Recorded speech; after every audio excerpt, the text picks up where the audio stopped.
الحمد للہ رب العالمین والعاقبۃ للمتقین والصلاة والسلام علی سید الانبیاء والمرسلین وعلی آلہ واصحابہ ومن تبعہم الی یوم الجزاء والدین اما بعد قال اللہ تبارک وتعالی شہر رمضان الذی انزل فیہ القرآن وقال علیہ الصلاة والسلام قال تعالی الصوم لی وانا اجزی بہ او کما قال علیہ الصلاۃ والسلام۔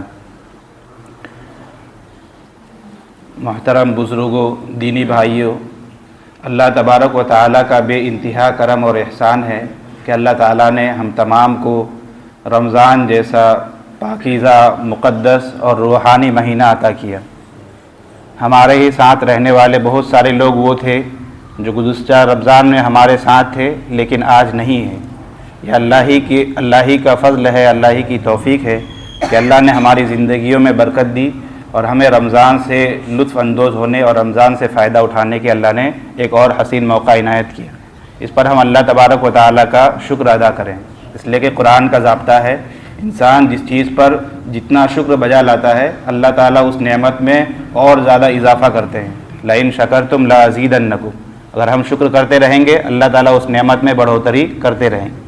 تو یہ رمضان بہت ہی مقدس مہینہ ہے، اور رمضان کو رمضان اسی لیے کہا جاتا ہے کہ اس مہینے میں اللہ تبارک و تعالیٰ انسانوں کے گناہوں کو بالکل جلا دیتے ہیں، گناہوں سے انسان کو پاک کر دیتے ہیں۔ گویا کہ رمضان میں کچھ اعمال ہیں، کچھ مخصوص عبادتیں ہیں، اور ان عبادتوں پر اللہ تبارک و تعالیٰ نے کئی گنا انعامات دینے کا اعلان کیا ہے، جس سے انسان روحانی طور پر مضبوط ہوتا ہے اور انسان کی روحانیت مضبوط ہوتی ہے۔ اور رمضان یہ نیکیوں کا سیزن ہے۔ جس طرح کاروبار کے اندر ہر چیز کا ایک موسم ہوتا ہے اور ہر کاروبار میں ایک سیزن چلتا ہے، اسی طرح اللہ تبارک و تعالیٰ نے نیکیوں کا سیزن گویا کہ ہمیں عنایت کیا ہے۔ لہذا اس پہ نفل جو عبادت ہے اسے فرض کے برابر، فرض کو 70 بلکہ اگر آپ کے اندر اخلاص ہے تو 700 گنا یا اس سے بھی بڑھا چڑھا کر اللہ تبارک و تعالیٰ اجر و ثواب عنایت کرتے ہیں۔ یعنی انسان کوئی بھی عمل اگر اخلاص کے ساتھ کرتا ہے، جتنا اس میں اخلاص ہوگا اسی قدر اس کو انعامات اور ثواب سے نوازا جائے گا، کوئی تحدید نہیں ہے۔ مثل بھی ہے کہ جتنا گڑ ڈالیں گے اتنا میٹھا ہوگا۔ لہذا کسی بھی عمل کے اندر چاہے وہ دیکھنے میں معمولی نظر آئے، اگر اس کے اندر اخلاص ہے اور وہ کام ہم اللہ تعالیٰ کی خوشنودی اور اللہ کی رضامندی کے لیے کر رہے ہیں، کسی اور کو دکھلانا مقصود نہیں ہے، نہ اپنے نفس کو خوش کرنا مقصود ہے، تو اللہ تعالیٰ ایسی شکل میں ہمیں بڑھا چڑھا کر اور کئی گنا 700 بلکہ اس سے بھی زیادہ بڑھا چڑھا کر ہمیں اجر و ثواب عطا کرتے ہیں۔ تو یہ رمضان گویا کہ نیکیاں سمیٹنے کا مہینہ ہے، اور اس مہینے میں کچھ عبادتیں ہیں جو بالکل لازم ہیں، جیسے کہ دن کا روزہ ہے۔ ہر آدمی پر جو اس کی قوت رکھتا ہے، عاقل بالغ ہے اور اس کے اندر صلاحیت ہے، اللہ تعالیٰ نے روزے کو فرض کیا ہے، اور روزے کی بڑی اہمیت ہے۔ اور قرآن مقدس نے روزہ جو اللہ نے فرض کیا ہے اس کی حکمت بھی بیان کی ہے کہ یا ایھا الذین آمنوا کتب علیکم الصیام کما کتب علی الذین من قبلکم لعلکم تتقون، کہ ایمان والو تم پر روزے فرض کیے گئے، اور صرف تم ہی پر نہیں بلکہ تم سے پہلے جتنی امتیں گزری ہیں، اکثر امتوں پر اللہ تعالیٰ نے روزے کی شکل کوئی نہ کوئی شکل ان میں رائج رہی ہے۔ روزہ گویا کہ ہم سے پہلے لوگ بھی رکھا کرتے تھے، اللہ نے ہمیں بھی اس کے رکھنے کا حکم دیا ہے، اور اس کی وجہ بھی بیان کی لعلکم تتقون، تاکہ تم تقوی والے بن جاؤ۔ تقوی کہتے ہیں کہ ہر موقع پر ہر کام انسان اللہ تبارک و تعالیٰ کی رضامندی کو سامنے رکھتے ہوئے، اللہ کی ڈر اور خشیت کو پیش نظر رکھتے ہوئے کرے، یعنی کوئی ایسا کام نہ کرے جس سے ہمارا پروردگار ہم سے ناخوش ہو اور ناراض ہو، اللہ کو راضی کرنے والے کام کرے، ہر وقت اللہ تبارک و تعالیٰ کا دھیان ہمارے سامنے ہو، اللہ تعالیٰ کو کبھی ہم فراموش نہ کریں، اللہ کے نعمتوں کا ہم شکر ادا کریں اور اللہ کی نعمتوں کی ناقدری نہ کریں۔ یہ 6 کام ہیں جو تقویٰ کے مفہوم میں داخل ہیں۔ تو اللہ تعالیٰ فرماتے ہیں کہ رمضان میں جو روزے فرض کیے گئے اس کا بنیادی مقصد یہ ہے کہ انسان متقی بن جائے۔ یوں تو اللہ کا تقویٰ اور اللہ کی خشیت حاصل کرنے کے کئی طریقے ہیں، لیکن ایک شارٹ کٹ راستہ اللہ نے روزے کو رکھا ہے کہ جو انسان روزوں کا اہتمام کرتا ہے، اللہ کے لیے دن بھر بھوکا پیاسا رہتا ہے، تو اللہ تعالیٰ بہت ہی جلدی اس کو اپنا تقویٰ، اپنا ڈر، اپنی معرفت، اپنی خشیت عطا کر دیتے ہیں، اور اس انسان کی زندگی بالکل ویسے ہی ہو جاتی ہے جیسے اللہ تبارک و تعالیٰ کو مقصود اور منظور ہوتا ہے۔ تو گویا کہ روزہ تقویٰ کے حاصل کرنے کا ایک شارٹ کٹ راستہ ہے. روزہ کے ذریعے ہم اللہ تبارک و تعالیٰ کے تقوی کو بہت جلدی حاصل کر سکتے ہیں. اور تقوی کی بڑی اہمیت ہے.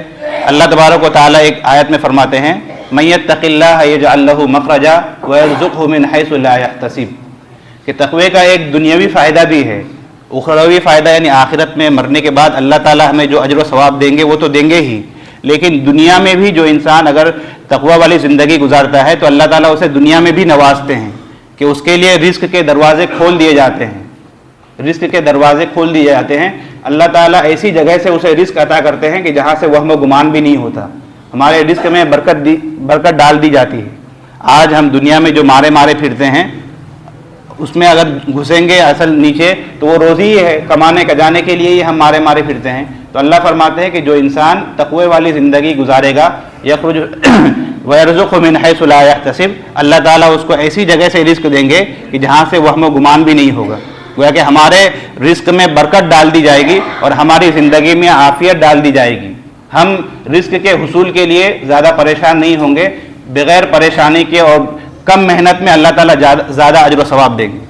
علماء نے اس کی مثال دی ہے کہ دیکھیے ہر انسان کی روزی تو متعین ہے، جس کے نصیب میں جتنا لکھا ہے اتنا ہی ملے گا، چاہے وہ ہاتھ پیر کتنا ہی مار لے. مثلا آپ کی اگر نصیب میں ہے کہ آپ کو 1 کروڑ ہی ملے گا، اس سے زیادہ نہیں، تو آپ چاہے لاکھ جتن کر لے اس سے زیادہ کما نہیں سکتے، اس سے زیادہ شامل اور اکٹھا نہیں کر سکتے.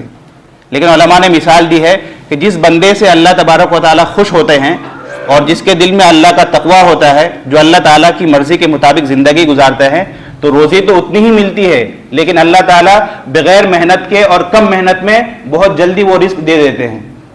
اور جو بندہ ایسا ہے کہ جو منمانی زندگی گزارتا ہے، اپنی خواہشات کے مطابق چلتا ہے، اللہ تبارک و تعالیٰ کی سن کر نہیں چلتا، اس کو بھی اتنی ہی ملے گی جتنا اس کے نصیب میں ہے، لیکن بہت ہاتھ پیر مارنے کے بعد، بہت پریشانی اٹھانے کے بعد، راتوں کی نیند قربان کیا اور گھر سے دور رہا اور یہاں مارا پھرا، وہاں ذلیل ہوا، وہاں خار ہوا، اس کے بعد ملتا ہے.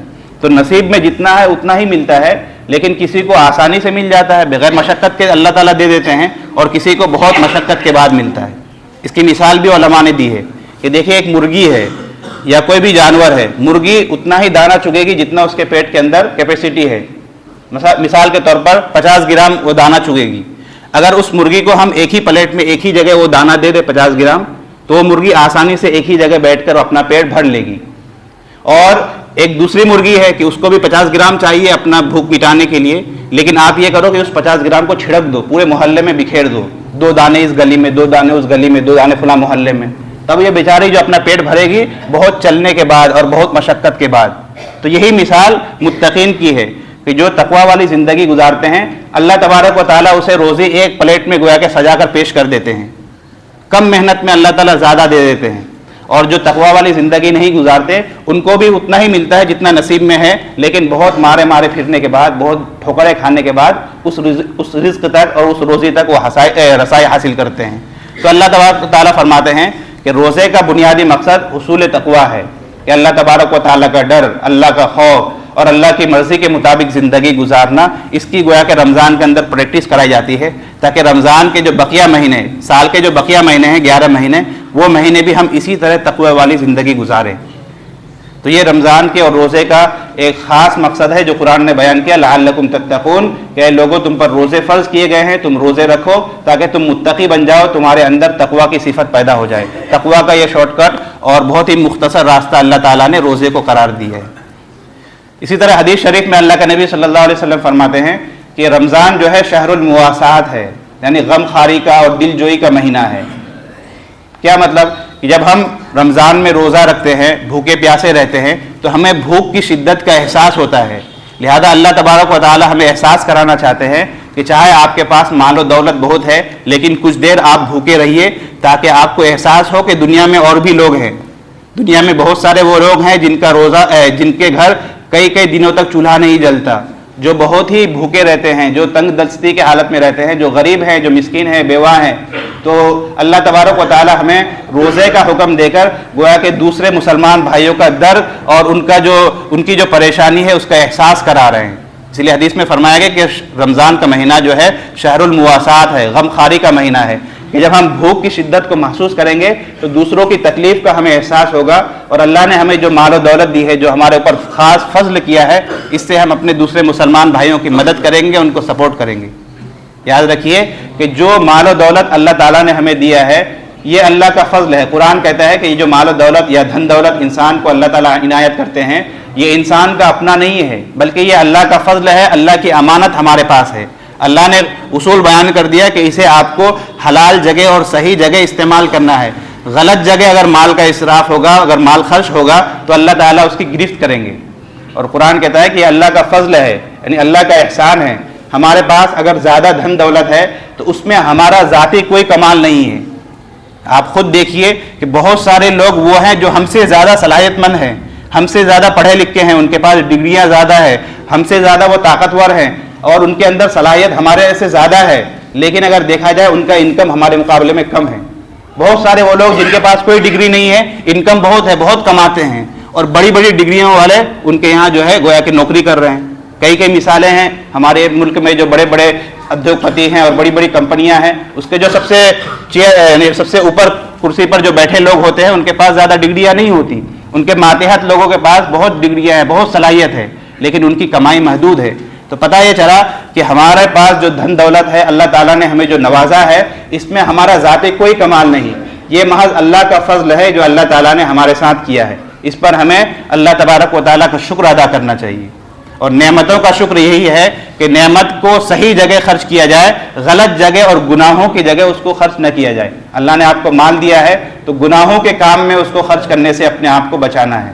اگر ہم اس کو غلط جگہ خرچ کر رہے ہیں، گناہوں کے کام میں مال کو خرچ کر رہے ہیں اور زبان سے صرف الحمدللہ الحمدللہ کہیں گے، تو یہ شکر گویا کہ ہم نے کما حق کو ادا نہیں کیا۔ کما حق کا وہ شکر اسی وقت ادا ہوگا جب ہم زبان سے بھی الحمدللہ کہیں اور اپنے اعمال سے بھی ظاہر کریں کہ نہیں، ہم جو ہمارے پاس نعمت ہے اس کی ہم گویا کہ قدردانی کر رہے ہیں۔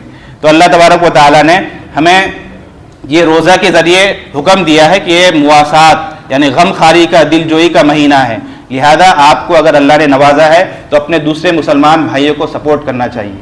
اسلام کا جو نظریہ مالیات ہے، یعنی ہمارے اسلام کا جو نظریہ ہے کہ مال دھن دولت کے بارے میں، وہ یہ ہے کہ معاشرے میں ایک طرح کی برابری رہے، ایکویلٹی رہے۔ کہیں ایسا نہ ہو کہ جو کروڑ پتی ہے ان کے یہاں تو کھانے کی ڈیگ اور قسم قسم کے پکوان پک رہے ہیں، اور کوئی بیچارہ محلے میں ایسے ہے جن کے یہاں جو ہے کھانے کو لوگ ترستے ہیں، بھوکے رہتے ہیں۔ اسلام یہ کہتا ہے کہ اگر آپ کے پاس کچھ زیادہ مال و دولت ہے تو آپ اپنے محلے کے، اپنے پڑوسیوں کا حق ادا کیجئے، اور خاص طور پر آپ کے جو رشتہ دار ہے، اقربا ہے، اگر وہ لوگ کمزور ہیں تو ان کو مالی طور پر آپ مدد کیجئے، تاکہ معاشرے میں سارے لوگ برابر ہوں، کہیں اونچ نیچ نظر نہ آئے، کہیں کوئی بہت زیادہ مالدار ہو گیا اور کوئی بہت زیادہ غریب اور پستہ حال اور خستہ حال رہا، اس طرح کا معاملہ نہ رہے۔ اسلام چاہتا ہے کہ ہر ایک آدمی معاشرے کے اندر بالکل برابر سرابر زندگی گزارے، ہر ایک کے پیٹ میں 2 لقمہ ضرور جائے۔ تو یہ اسلام نے ہمیں ترغیب دی ہے۔ اللہ کے نبی علیہ الصلوۃ والسلام فرماتے ہیں کہ الصوم لی کہ اللہ تبارک و تعالیٰ نے خود ایک حدیث قدسی میں بیان کیا، جسے ہمارے نبی نے اپنی زبانی ہمیں بتایا ہے۔ اللہ تعالیٰ فرماتے ہیں کہ روزہ جو ہے میرے لیے ہے اور روزے کا بدلہ میں خود دوں گا۔ یعنی ہم جتنی عبادتیں، دنیا بھر کی عبادتیں کرتے ہیں، ہر عبادت کے لیے اللہ تعالیٰ نے کچھ نیکیاں متعین کر دی ہے۔ فرشتوں کو حکم ہے کہ اگر یہ آدمی نماز پڑھے گا تو اتنی نیکیاں لکھ دینا، قرآن کی تلاوت کرے گا ہر آیت پر 10 نیکی، اور اگر اخلاص ہے تو اور بڑھا کر لکھ دینا۔ تو گویا کہ ہر عبادت کے لیے اللہ تعالیٰ نے نیکیاں متعین کی ہوئی ہے، اور فرشتوں کو بتا دیا ہے، فرشتے لکھتے رہتے ہیں نامہ اعمال میں، ہم سب کا عقیدہ ہے۔ لیکن روزہ ایک ایسی عبادت ہے، اللہ تعالیٰ فرماتا ہے کہ اے فرشتوں، اس کا ثواب تم مت لکھنا، بلکہ آخرت میں اس کا ثواب میں خود دوں گا۔ اور اسی حدیث کو اگر مجہول پڑھا جائے وَأَنَا أُجْزَىٰ بِهِ، تو اللہ تعالیٰ فرماتے ہیں کہ روزہ چونکہ میرے لیے ہے لہذا اس کے انعام میں خود ہوں۔ یعنی روزہ حاصل کر کے انسان گویا کہ اللہ تعالیٰ کو حاصل کر سکتا ہے، اور جب ہمیں اللہ ہی مل گیا تو گویا کہ پوری کائنات مل گئی، اور کائنات کی ہر نعمت ہمیں مل گئی۔ تو روزے کے ذریعے اللہ تبارک و تعالیٰ نے اپنی معرفت کا اور اپنے حصول کا ایک مختصر ذریعہ ہمیں بتایا ہے کہ اگر کوئی انسان روزہ رکھتا ہے تو اسے اللہ تعالیٰ کی معرفت بہت جلدی حاصل ہو جاتی ہے، کوئی انسان روزہ رکھتا ہے تو اسے تقویٰ والی زندگی بہت جلدی حاصل ہو جاتی ہے۔ تو یہ اللہ نے ہمیں موقع دیا ہے، اور رمضان میں ہر قسم کی عبادتیں کرنی چاہیے۔ جیسا کہ میں نے کہا کہ یہ نیکیوں کا سیزن ہے، جتنا ہم اپنے دامن کو نیکیوں سے بھر سکتے ہوں اس کی کوشش کرنی چاہیے، اور اس کی شکل یہی ہے کہ ہر قسم کی عبادت میں ہم اپنے آپ کو لگائیں۔ اور جیسا کہ فضائل اعمال میں بھی آپ نے سنا ہوگا، اللہ کے نبی علیہ السلام فرماتے ہیں کہ رمضان میں مسلمانوں کو خاص طور پر 4 کام کرنے چاہیے۔ 4 کام، اور تو اعمال کرنے ہی کرنے ہیں، اس کے ساتھ 4 کام کی کثرت ہے، یعنی زیادہ سے زیادہ یہ کام کرنا ہے۔ وہ کام یہ ہے کہ اللہ کے نبی نے 2 ذکر بتائے ہیں کہ پہلا یہ کہ انسان زیادہ سے زیادہ لا الہ الا اللہ کی کثرت کرے، یعنی پہلے کلمہ زیادہ سے زیادہ جتنا ہو سکے، اٹھتے بیٹھتے چلتے پھرتے انسان اس کی کثرت کرے۔ اور کثرت کی تعداد یعنی زیادہ سے زیادہ کی مقدار کیا ہے؟ تو علماء نے لکھا ہے کہ 300، یعنی کم از کم صبح 300 اور شام میں یعنی سورج ڈھلنے کے بعد سونے سے پہلے تک 300 مرتبہ اس کلمے کی ورد کرے۔ اور دوسرا کلمہ اللہ کے نبی نے فرمایا استغفار، کہ زیادہ سے زیادہ اللہ تبارک و تعالیٰ سے اپنے گناہوں کی معافی مانگے۔ جیسا کہ میں نے کہا کہ رمضان کو رمضان کہا ہی اس لیے جاتا ہے کہ اس مہینے میں گناہوں کو اللہ تعالیٰ جلا دیتے ہیں، گناہوں کو معاف کر دیتے ہیں۔ تو دوسرا عمل ہمارے نبی نے بتلایا کہ زیادہ سے زیادہ انسان استغفار کرے۔ اور 2 کام اور بتلائے ہیں کہ انسان جنت کو اللہ تبارک و تعالیٰ سے مانگے، اور نمبر 4 کہ جہنم سے پناہ مانگے۔ جہنم کے عذاب کو ہم سہ نہیں سکتے، اللہ تعالیٰ سے پناہ مانگنی چاہیے، لہذا یہ 4 کام ہمیں رمضان میں خصوصیت کے ساتھ کرنے ہیں۔ اور آخری بات کہ اللہ تبارک و تعالیٰ نے رمضان میں کچھ وقت ایسے مقرر کیے ہیں جس میں دعا اور اوقات کے مقابلے میں زیادہ قبول ہوتی ہے، لہذا رمضان میں دعاؤں کا اہتمام کرنا چاہیے، خاص طور پر سحری کے وقت اور افطاری کے وقت۔ افطار کے وقت ہم دعا تو کرتے ہیں، لیکن ہم سے ایک چھوٹی سی مسٹیک وہاں پر یہ ہوتی ہے کہ اذان ہونے سے پہلے 10-15 منٹ تک ہم خوب دعا کرتے ہیں، لیکن جو ہی افطار کا وقت ہوا، جو ہی مؤذن نے اذان دی، ہم بالکل کھانے پینے پر ٹوٹ پڑتے ہیں، پھر ہم کوئی دعا نہیں کرتے۔ میرے بھائیو، علماء نے لکھا ہے اصل دعا کا وقت یہی ہے، جب مؤذن اذان دیتا ہے، چونکہ اصل افطار کا وقت تو وہی ہوا، جو ہی اذان ہوگی افطار کا وقت ہوگا، تو اصل دعا کا وقت وہی ہے۔ تو علماء نے لکھا ہے کم از کم انسان یوں کہہ لے اللہم اغفر لی، اے اللہ میری مغفرت فرما۔ اور حدیث میں ہمارے نبی نے ایک دعا سکھلائی ہے، یا واسع الفضل اغفر لی، اے رحمتوں والے، اے وہ ذات جس کے خزانے میں رحمت کی بہت ہی زیادہ وسعت ہے، آپ ہماری مغفرت کر دیجئے۔ تو کم از کم افطار کھولتے وقت ہم یہ دعا ضرور کریں۔ تو افطار سے پہلے بھی دعا تو کرنا ہی ہے، لیکن افطار کرتے وقت بھی ہمیں من میں دعاؤں کا اہتمام کرنا چاہیے، اور سحری کے وقت خاص طور پر دعا کرنی چاہیے، اور اس میں 3 دعاؤں کا اہتمام کرنا چاہیے۔ پہلا تو یہ اللہ تعالیٰ سے ہم یہ کہیں کہ اللہ، آپ نے وعدہ کیا ہے کہ جو لوگ روزے کا اہتمام کرتے ہیں انہیں جنت کے باب الریان میں سے اس کو جنت میں داخلہ ملے گا۔ جنت کے 8 دروازے ہیں، اس میں سے ایک روزے داروں کے لیے خاص ہے۔ تو اللہ تعالیٰ سے ہم دعا کریں کہ اللہ ہمارے روزے کو قبول فرما، اور جنت کے اس خاص دروازے سے ہماری انٹری نصیب فرما۔ دوسرا دعا یہ کر سکتے ہیں کہ اللہ، آپ نے کہا ہے کہ روزے دار کے منہ کی بدبو آپ کو بہت محبوب ہے، مشک سے زیادہ اللہ تعالیٰ کو پسندیدہ ہے، اے اللہ میرے بھی منہ کی بدبو کو آپ قبول فرمائیے۔ تیسری دعا ہم یہ کر سکتے ہیں کہ اللہ، آپ نے روزے پر بہت ہی زیادہ ثواب عنایت کیا ہے، اور آپ نے کہا ہے کہ وَأَنَا أُجْزَىٰ بِهِ، روزے کا بدلہ میں خود ہوں، اے اللہ روزے کی جتنی فضیلتیں ہیں اور جتنی برکتیں ہیں وہ تمام فضیلتیں ہمیں عطا فرما۔ مختصر انداز میں کم از کم ہم یہ 3 دعا ضرور کر سکتے ہیں۔ اس کے علاوہ دنیا اور آخرت کی جتنی ضرورتیں آپ کو ہے، اپنے بزنس کے اعتبار سے، اپنے گھریلو حالات کے اعتبار سے، ہر ایک چیز اللہ سے مانگ سکتے ہیں، دین بھی مانگ سکتے ہیں، دنیا بھی مانگ سکتے ہیں۔ تو میرے بھائیو، یہ رمضان گویا کہ اللہ کی نیکیاں اور اللہ کی رحمتوں کو سمیٹنے کا مہینہ ہے۔ ہمیں کوشش کرنی چاہیے کہ ہم زیادہ سے زیادہ عبادتوں میں اپنے آپ کو کھپائیں، دن کا روزہ رکھیں، رات کی تراویح بالکل مستعدی کے ساتھ پڑھیں، اور زیادہ سے زیادہ دعاؤں کا اہتمام کریں، اور قرآن کریم کا اہتمام کریں، قرآن کریم کی تلاوت کریں۔ شہر رمضان الذی انزل فیہ القرآن، رمضان کا مہینہ وہ ہے جس میں قرآن نازل ہوا، لہذا ہمیں گویا کہ اہتمام کرنا چاہیے کہ ہم رمضان میں قرآن کا زیادہ سے زیادہ تلاوت کریں اور قرآن سے اپنا لو لگائیں۔ اللہ تبارک و تعالیٰ کہنے سننے سے زیادہ عمل کرنے کی توفیق عطا فرمائے۔ وآخر دعوانا ان الحمد للہ رب العالمین۔